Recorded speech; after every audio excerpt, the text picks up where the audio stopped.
Back with the Ron and Fez show. A couple pieces of business before we go. We got to pick a winner for the Fahrenheit 9/11 movie passes. Fahrenheit 9/11 from Michael Moore opening around the country tomorrow. Fezzy, we said we'd pick out a staunch Republican that you can review the film with. And I didn't mean debate, because who knows, maybe you'll hate the film, maybe they'll like the film, maybe you'll both like and hate different things. Just somebody that you can review with. So my co-reviewer will be Paul, the staunch Republican who's in denial and doesn't want to hear anything bad about the GOP. You know what? Everybody that I picked there for the finals I thought would have been good to do this with you, Fez. I kind of liked his thing, too, though. I just really don't like bad news. Because I understand exactly how that feels. There's plenty of things I don't want to know. I don't want to know what the chick is doing all the time. Most of the time it's better. The less you know, who she dated. Hey, I don't know. I couldn't tell you. So it'll be interesting to take him to Fahrenheit 9/11. He'll have his movie passes. He can go on his own time, and he'll be forced to face some bad news. I like this premise, too, because we've never given a prize away where we go, here's something that you would never pay for. But now, since it's free, go there, review it. Oh, there was the one time we did the smallpox giveaway that people would never pay for. I think you're making that up. And, Jen and Gwen have left, so you can stop your little flirty thing that you had going on last night. Tonight. You're such a player. It was so good to see the real Jen. And I guess the real Gwen. You know what really, the way the guys got me, and I'm not one of those guys that you could get, because when I go, you're going to be glad to see her, I thought in the back of my mind, okay, it's the real Jen. When I heard a guy's voice, I all but gave up playing the game. I'm like, who cares who it is? Who is it, dumb elfish? That's how I felt. I couldn't imagine anyone that you and I would be glad to see. I know. And that's when I was going, because Earl was just here. We don't really look around for people.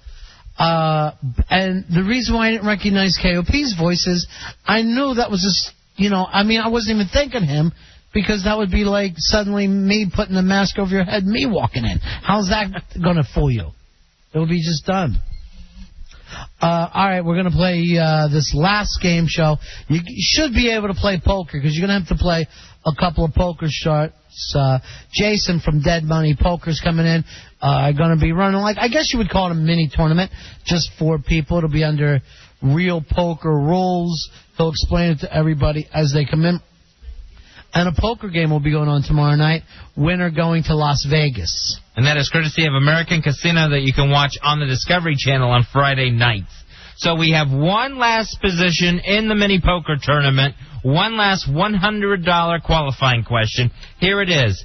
What was the hotel where Elvis Presley and Priscilla Presley were married at? It was torn down in 1998, rebuilt in the year 2000, and then went bankrupt in 2001. All right, let's take a look around here. Brian, do you have an answer for him? What is it? Going? Go on, Brian. Sorry. Here's Paul. Paul, do you have an answer for Fez? I guess it was the Tangiers. Tangiers. Sorry. Nice try. Here's Pia. Pia, you're on Ron and Fez. Tropicana. The Tropicana. I have no idea. Yes. Not the Tropicana. Sorry. Oh, sorry about that, darling.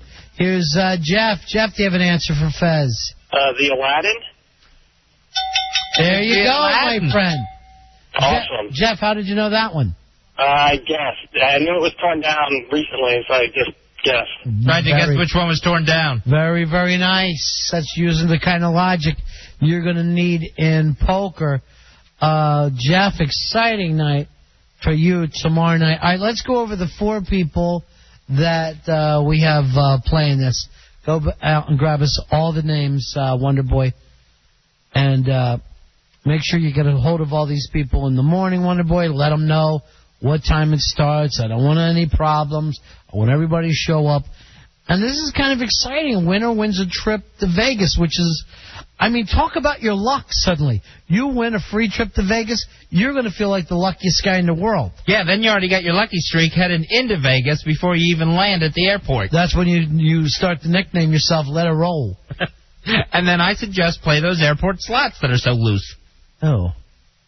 The word loose slots, it just sounds like a stomach ailment. Loosest slots in town. Yeah, it sounds like a stomach ailment. And I hope Jason wears his tuxedo tomorrow, because he always looks really sharp when he's dealing. Yeah, I don't know. Very classy. And we're on the radio, and I don't think he has to under that. Jason is a professional poker player.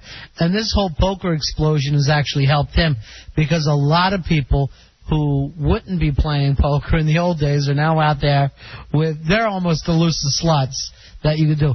The other great thing about playing poker is you're playing other people instead of the house where the odds are lined up against us. You don't know, if the three of us are playing, that's got to be better odds for you, Fez, than if you're playing a corporation that has built itself up on taking money from people. All right, Wonder Boy, who do you got for us? Okay, we have Mark. We have Chip, who plays regularly. We have a Jerry. How many R's were in regularly? A lot. Okay. Plays a lot. Also, we have a Jerry that plays quite often, and then Jeff that we just qualified. So it's going to be Chip, Mark, Jerry, and Jeff tomorrow night playing. Well, everybody in the country, I believe, plays poker, too. That's almost like saying, do you play checkers? If you could somehow gamble in checkers or tic-tac-toe, I think everyone grew up playing poker, right? Yeah. I didn't. You didn't? You weren't a poker player as a kid? No. You and your cousins or your friends or? No, I only had girl cousins. Yeah, I had girl cousins too, and they were playing poker. They're playing Penny Ante the whole time. Any day it rained during the summer. There we are. I don't know. I'm going to put in 3 cents. I'm a little nervous about it though. Yeah, my dad never played. They never had people over for cards or anything. Is it because of the religious angle with your family being Christians that gambling is somehow bad? You know, it probably was, because I know my dad, growing up, son of a preacher man, wouldn't have been able to play any cards at all. Now, here's the odd thing, okay, because I never understand this about the Christian religion. You're saying your dad's son of a preacher can't play cards. I grew up in a Catholic family. The church would throw something called casino night where everybody would go and gamble, and then once a week you could play bingo. So gambling, and of course you would do the 50-50. Do you remember 50-50s, Fez? No. All the money would go into a hat. It was basically like the lottery. And what it would be 50% of whatever was collected would go to the winner, and 50% would go to the church. So constantly there were 50-50 tickets going around. And I haven't even heard that term in a lot of years. Now that's a blast, and that would bring people into the church. Not saying quit doing stuff. Yeah, but even a lot of the people didn't go into the church. They just played and then checked the number later. There was so much stuff my dad was not allowed to do as a kid. No movies. They were never allowed to go to a movie. He basically grew up in Footloose. And what else was it? Oh, the Sunday paper. There was no reading those funnies. You know, like the comic strips. Now, where does a religion make the leap of no movies, no comic strips? How did that become bad to the Lutheran religion? Well, see, with him, it was Salvation Army. That's when he grew up. Yeah, but I don't understand I still don't understand the comic book or comic strips. You know, I think it was, with that, I think it was anything on Sunday. You know, you were supposed to go to church. They went to church twice a day. But could he go to a movie on a Thursday? No, he was just never allowed to go to movies because those were decadent, I guess. They found something wrong with movies. They found something wrong with comic strips.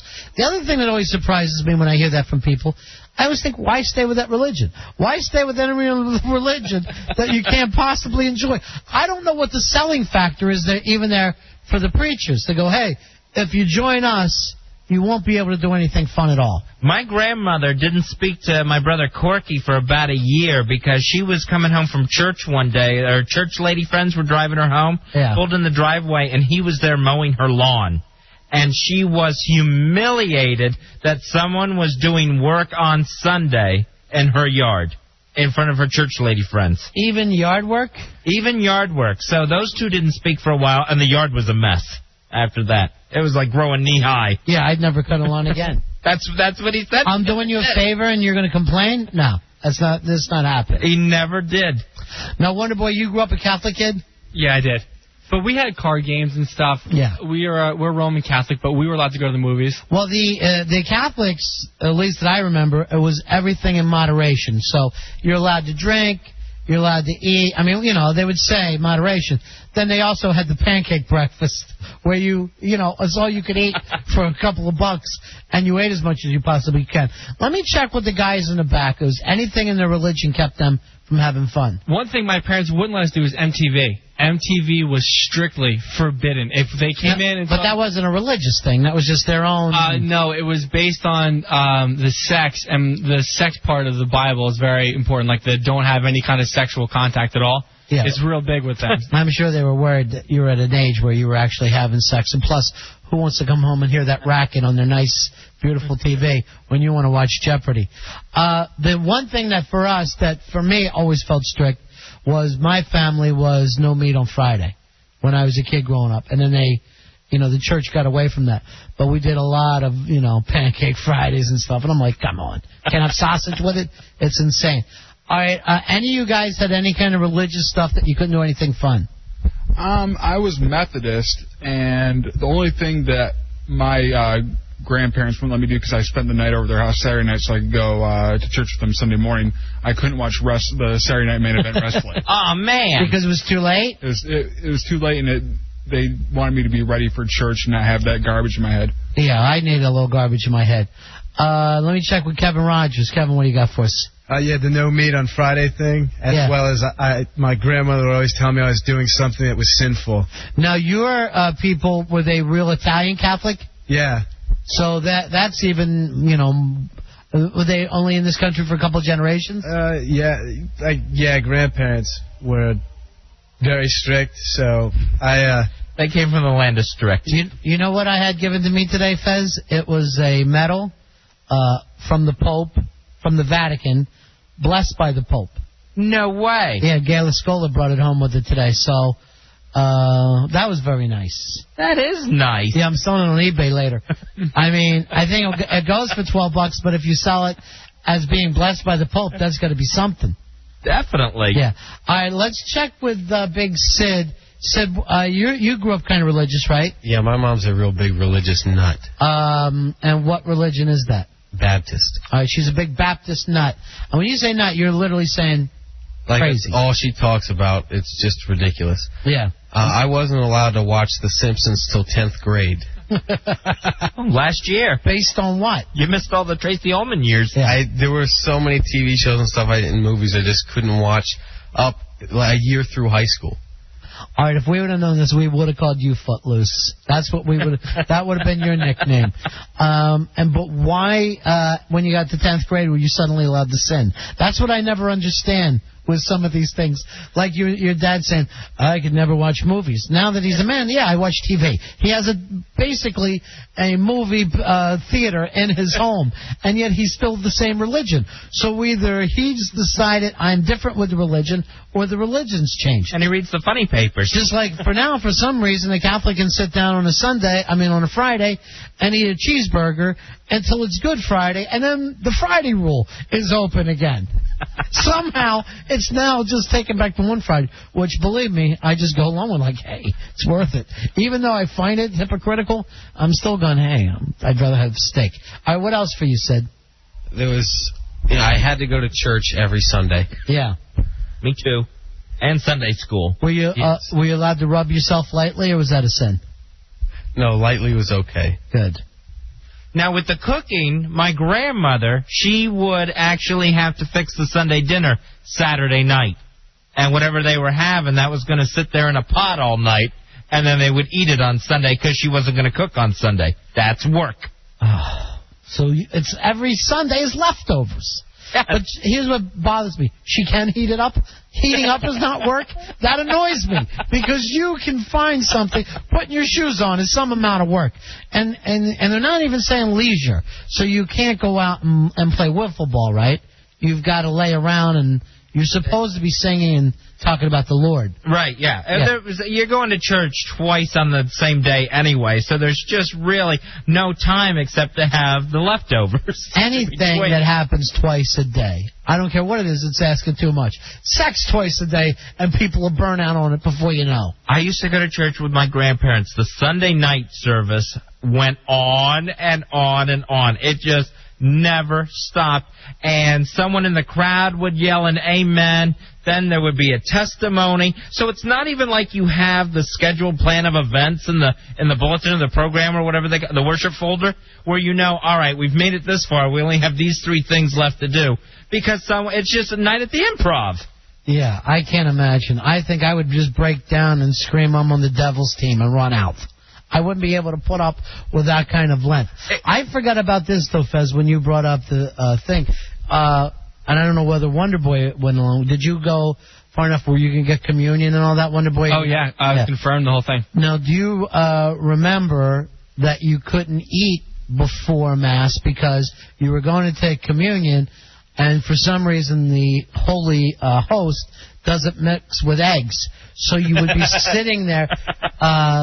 you're just starving, and that was another reason to go, I want to sleep in on a Sunday, but at the same time, I'm worried about the fact that if I go into the 11 o'clock Mass, I'm now not going to eat anything till 1 o'clock in the afternoon.